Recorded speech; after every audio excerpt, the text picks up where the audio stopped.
Well, all during the 60s, it was being replaced by the interstate. Every year we would take a vacation, there would be another bypass.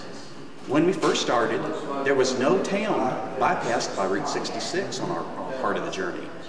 And Dad would rejoice. In 1966, when they bypassed Central Avenue in Albuquerque, he was just happy as a tick because we didn't have to go through 15 miles of stoplights.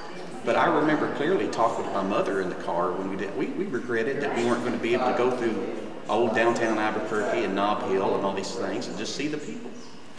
And then when we did our 81 trip, the interstate had bypassed almost everything then. McLean, Texas, and Williams, Arizona were the only two towns that Route 66 still went through without being bypassed. All the traffic had to funnel through those towns and then back in because the bypasses weren't completed. And I was seeing all these old roads on either side of the interstate and of the current Route 66. And Dad didn't know if they were 66 or not. So that's when I started looking at the maps trying to figure it out.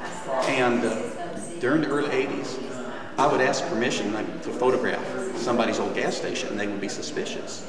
Because to them, Route 66 was dead, and they thought, was I some kind of government guy coming to take photos of how rundown their place was, you know?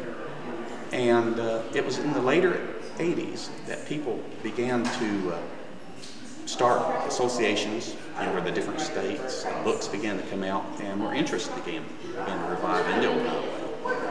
And now it looks very encouraging.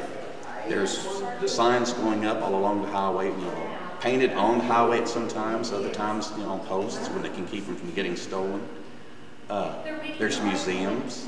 There's constant news articles, people coming from Europe and Japan. There's a lot of life in the old highway.